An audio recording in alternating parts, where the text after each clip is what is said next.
right, so here we go. We're digging into the newspapers, and guess whom the net just dragged in? A certain Joseph, but not the Joseph you may be thinking. Akable, Joseph Akable joins me in the studio. Good morning, bro. Which other Joseph is there? Or which? Oh, do you know that? In this country where Joseph is made, in fact, where names like Joseph, okay. Charles, Okay. Brad Charles. Do you know Brad Charles? I know Joseph very well. Oh, do you know Brad Charles? Of course. I prefer Charles to Joseph. You prefer Charles? Hey, yeah. So you actually, Joseph who consumes Joseph? We are talking about food. Joseph consuming Joseph. Hey, wouldn't be in order home. How are you, Charles my brother? on any day. Charles on any day, yeah. All right. I hope you're well. I'm good. All right, so let's get into the papers this morning. Quite a lot to talk about. I see you with the Ghanaian Times newspaper, the Daily Guide. Let me just add the Daily Statesman to you as well. But even before we get in there, how did you receive the economic reform policies, if you like, of Finance Minister Ken Ofori Attaa, the budgetary, that 20% bit, we've still not got so much clarity on it. Do you remember? The budgetary cuts. The cuts, yeah. But salary cuts and all kinds of other measures to... We're talking about public officials, travel being curtailed and all of that. But for me, one that stands out for me, 15 pesos off the pump prices. When in fact, in just one window, we've seen about 2 cedis added. In fact, within just a couple of months, 5 cedis have been added. From late last year, about 6 something. Now, some of us are paying just about 11 cedis per litre. And how much is taken off 15 pesos? Transport unions are saying, this one day we are going to increase fares again. How did all of this hit you? I mean, I think it's either government communicators confused us about what the finance minister was supposed to do, or he just came and did something else, because the message that was put across was that the nation was in an economic distress, and government, as part of its quarterly review, were to take decisions that will have far-reaching implications for the ordinary Ghanaians to adjust. Now, all the measures that we had, the only one that I can say is applicable to the ordinary Ghanaian on the streets has to do with the 15 pesos on the fuel, which you have mathematically pointed out how that achieves nothing really. Because totally insignificant. In a single window, we had it go up by nearly 2 cedis at some of the pumps. So nothing really is going to change the life of the ordinary Ghanaian. The salary cuts, the cut in expenditure and all those things, it simply means that the money that we are already getting that we are supposed to use, we are not going to spend it. And it's not money that you are directly, they are not cutting from areas that you could say that because you are cutting, it means that I'm going to get more money in my pocket. Exactly. So in practical terms, really, I mean, there's really nothing that is going to change in the next few weeks. We just have to continue adjusting. The only thing that And even the 15 peso bit is for the next 3 months. I mean, yeah. It's for the next 3 months. It is not, it means that even at a point, it could go off again. Yeah, it will go off. I mean, a lot of the measures that they are banking their hopes on are very far off. They are looking for between 1 billion and 2 billion. They are not going to look for the money between 6 and 8 weeks. So that's also not coming anytime soon. The dollar issue, that's what they are hoping to use the money to do to deal with the dollar situation. The money is not coming anytime soon. So, I mean, really, we had the finance minister, but for ordinary Ghanaians, the best it only does for government is that it helps government books in terms of its expenditure records. And so we are able to prepare so that we don't get into a deficit situation, terrible deficit situation at the end of the year. But for the ordinary Ghanaian, I mean... This means practically nothing. Yeah. Because even if you take off 15 pesos, you shave off 15 pesos, when you board a trot roll, when you board a taxi or whatever it is, it's not going to have any impact on what you're paying. In fact, if you were taking off maybe window, what some of them were calling for, 50 pesos, 1 cedi. Yeah. People were calling for 1 cedi, even 2 cedis.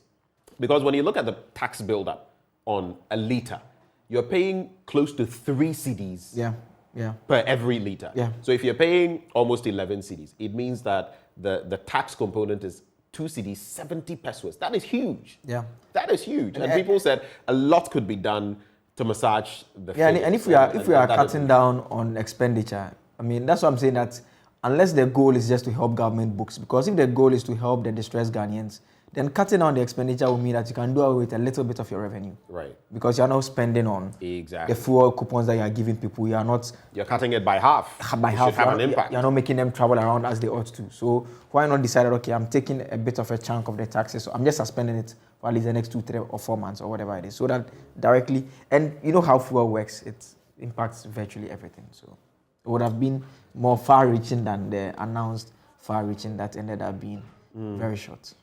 Well, it is what it is, and we for do back to ensure that, Charlie, boys and yes. Anyway, let's get into the papers. You're starting with the Ghanaian Times, I see. Yes, the Ghanaian Times has the stories from the finance minister's speech. It says, addressing economic imbalances, government outlines tough measures, cuts expenditure by 20%, reduces fuel prices to mobilize more revenue, and short subsidy to halt depreciation. And we also have measures to ease economic pressures inadequate, that is according to the minority. And Black Stars to fly over the Super Eagles tonight. 1 killed, 4 injured, 10 arrested after communal clashes at Takwa in Swahim. And so that is it by the way of the front page of the Times. The back page has that story about Qatar 2022, the World Cup playoff in Kumasi. Black Stars to fly over the Super Eagles, and has the photograph of our captain for the day, Thomas Partey, and Victor Osimhen. He's a Napoli striker. He's very good, very quick on the ball. And you know, one thing we can give the Nigerian squad, the Super Eagles, they are fast. They have clinical players, the Iheanachos and others. They have a solid team.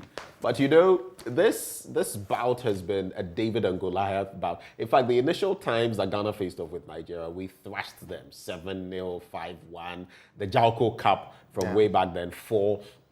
And then they also came into the fray. I love the Ghana-Nigeria rivalry when it comes to football. Healthy rivalry, of course. But like someone was pointing out to me yesterday, this is like a Hearts and Kotoko situation. Even when Kotoko is in form and all of that, has beaten Miabeshe. Yeah, it's just like it happened in the President's Cup. It's not a form game. It's not a form game. Exactly. It will be a very tough match later today. And I mean, people expect the Black Stars to win. Right. I'm very skeptical.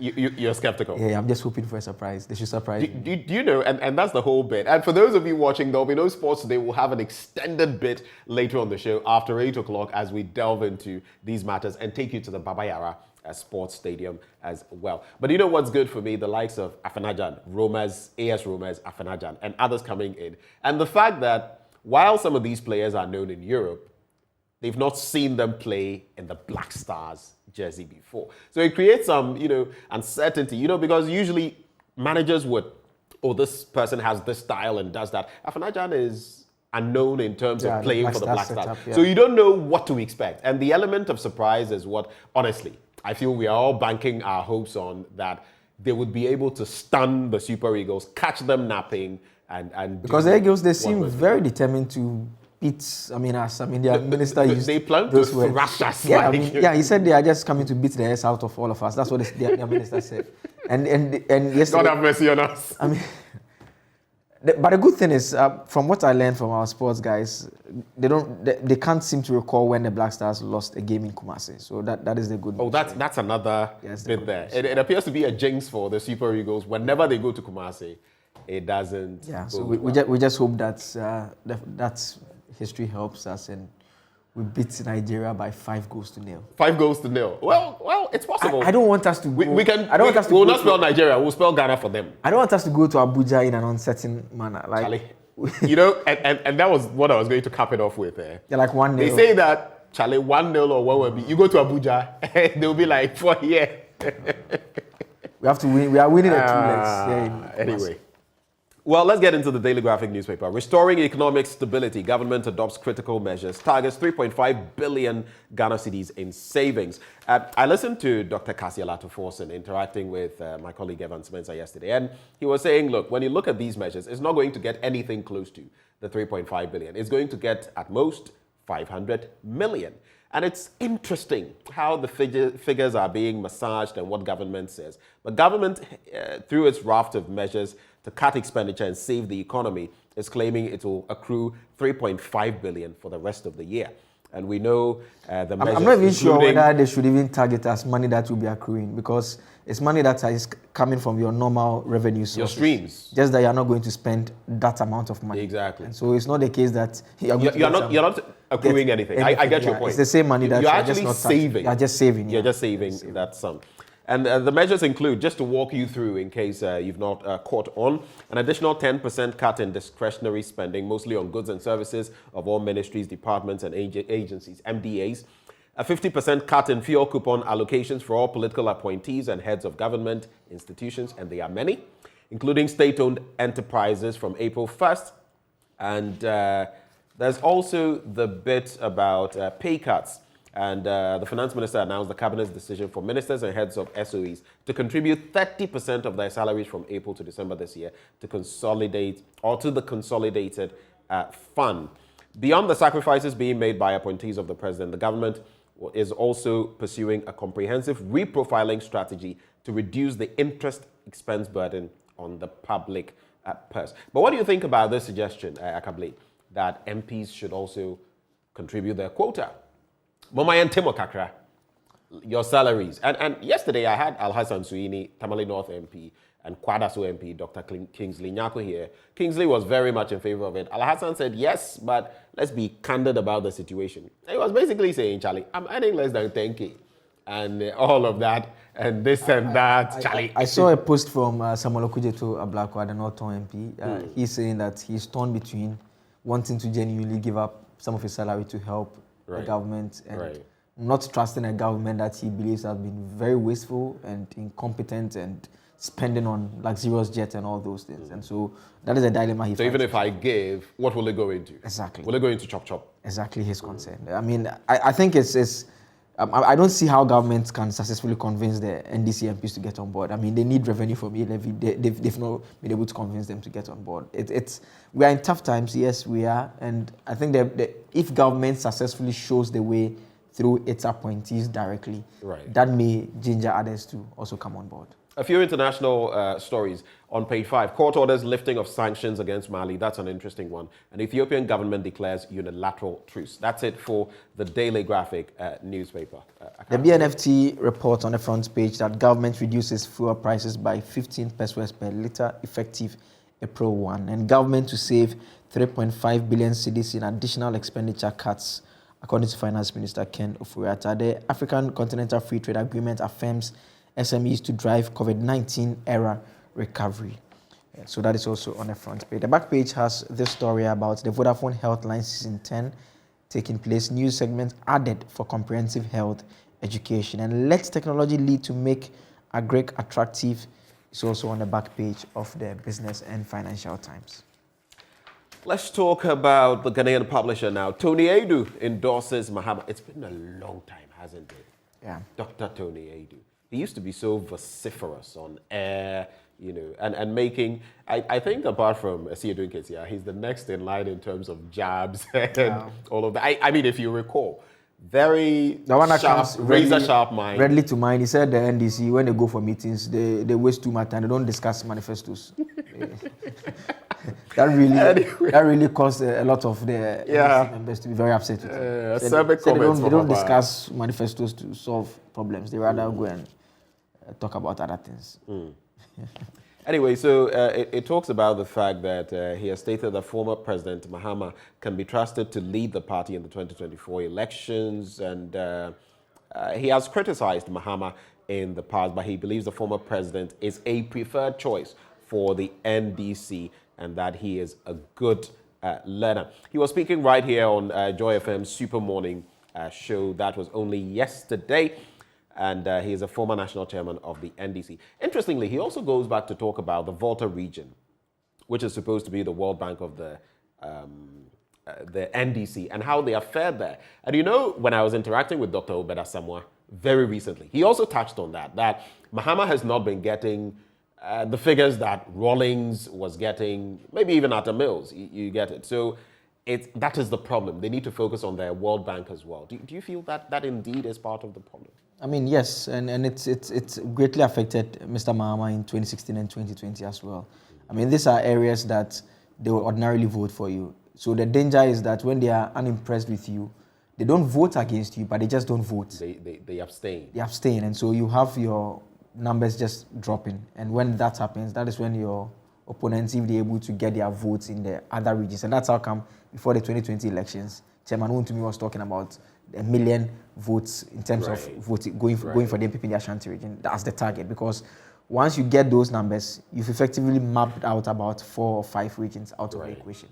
And so it's very important that political parties, when they have power, they try and do things in these But that will also lead to what, sometimes we refer to in certain terms as skewing the goods, the national cake. Exactly. I mean, and it's a problem. It tends to be a problem because some people will tell you that the NDC, interestingly, tends to focus on the Ashanti region, neglecting the Volta region. And guess where it gets its votes from? The Volta region. And the MPP, too, some analysts say, tends to focus on the northern belt. And they've made inroads in there. And the Volta region, but sometimes to the neglect of the Ashanti region, which is their world bank. So it's it's interesting. I think political parties, we have to agree, they exist basically to win elections. I mean, that's the bottom line. You should seek first the political kingdom. And all other things. So yes, they are supposed to distribute development, blah, but they need to win the election first. And if this is an area where you get a vote from, because we are not operating a system where the vote is on a weighing system like maybe the US, where you say that because there are more people in Ashanti region, the votes there should weigh more than the votes in the Volta region. It's one man, one vote. And so where the one votes are, you need to be able to meet their needs there. And that's what will also lead those who are in the areas where the parties are not dominant to also be swing regions. So they end up deciding who wins the polls. Yeah, like the central region has been for eternity, if you like. You can't count on them. An interesting bit, they also lost the Hohoi seat. It makes matters even worse for them, recapturing that. But by-election looms in April. That's Gabi Asare Ochredako. Well, how do you find this entire bit about the Asin North Member of Parliament? And yesterday, the call again by Dr. Kingsley Nyako, Member of Parliament for Kwada, so that this should be finalized and he should be basically thrown out. He's not an MP. In fact, just yesterday, his lawyers have filed a process. The story is on myjournal.com. You can check for the details. They filed a process at the Supreme Court. They are seeking to set aside the Court of Appeal decision that formed the basis for Dr. Nyako's comments that, I mean, a stranger was in Parliament. I think it's gone on for too long. It's an election that took place in 2020, and the election dispute was determined by the Court of First Instance in July 2021. This is a matter that should have been done and dusted. But I still feel that gradually we'll get to the end of this issue eventually, because now they are going to the Supreme Court. Even next week, there's a case involving him at the Supreme Court. And so, I mean, the legal process can sometimes be very long. It's in the interest of fairness and to all the parties in the case that all the process is gone through to ensure that the right thing is done. But I mean,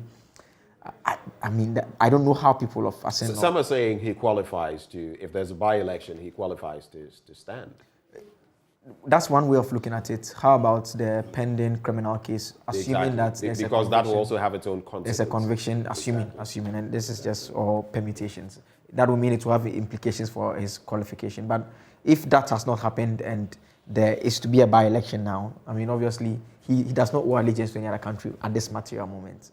Per what we know to be the situation that he's received this. So even if it affected him at the time, owing to timing and processes to be followed, currently he does not. So it's interesting, isn't it? Yeah. The way the law, works on this. But let's get into other papers that come. The Daily Statesman reports that Cabinet Japan advises NPP on internal elections. You can find details in the paper. Bold measures to rescue economy: 30% cut for appointees, 50% cut on fuel coupon, and 15% cut on fuel margin.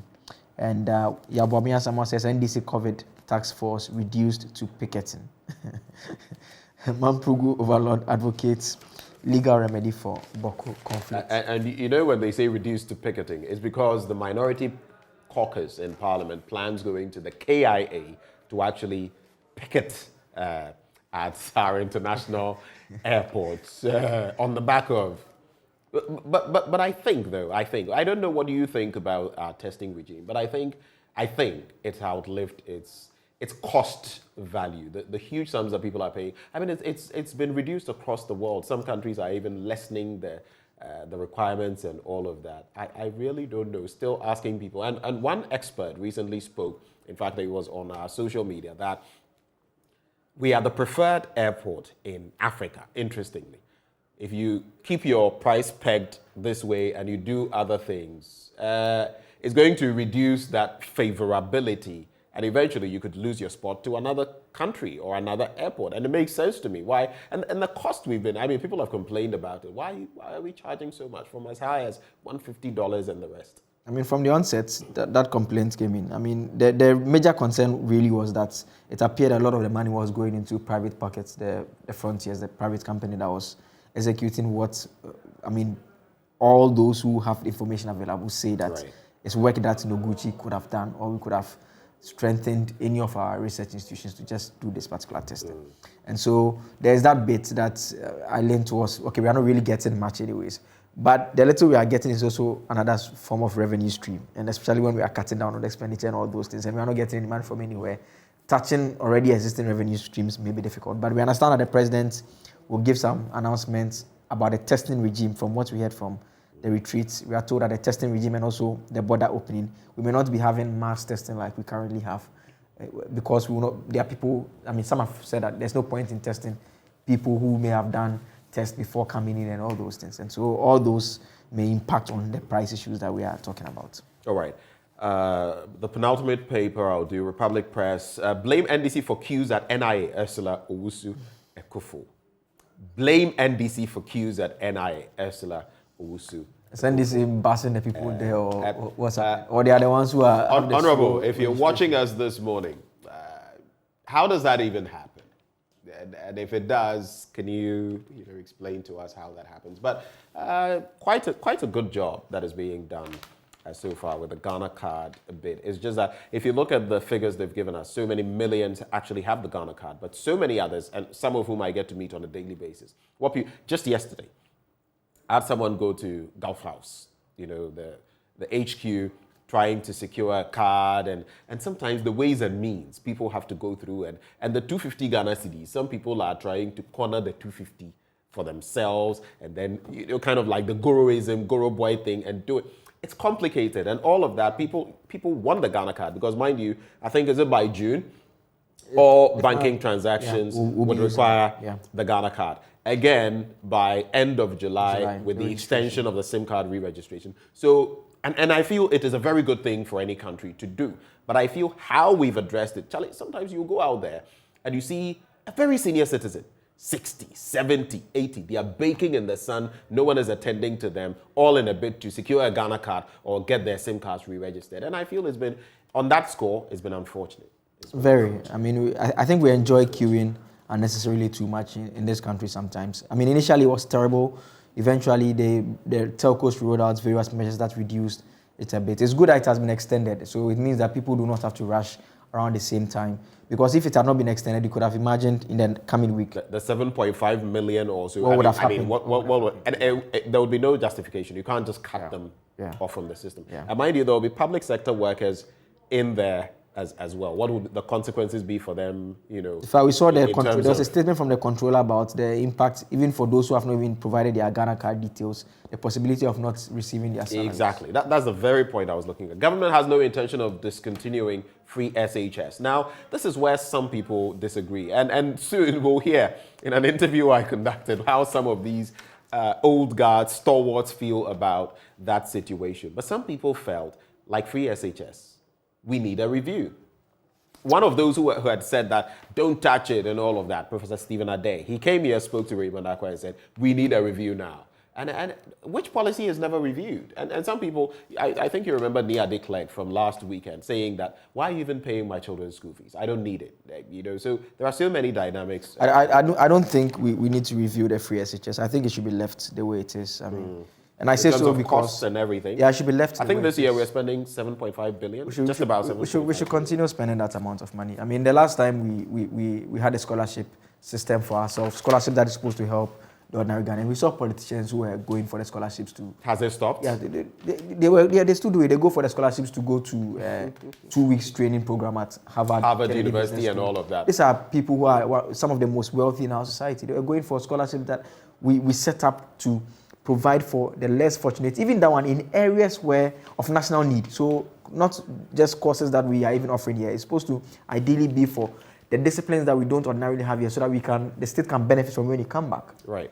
So if they want any form of review that does not make it blanket anymore, will be open to abuse by those who are politically connected. In its current form is the only way that ordinary Ghanaians benefits. And if we are saying that we are in economic distress, your suspicion, your fear, is that once they take away the blanket, it's going to be politicized. Abused. And if we are indeed in a tough economic condition, then it's the more important reason to keep the free SHS, because the parent that you want to now take money from is the same one who is bleeding. Yeah, bleeding terribly. And it's a hemorrhage. The only help you can give the person is 15 pesos.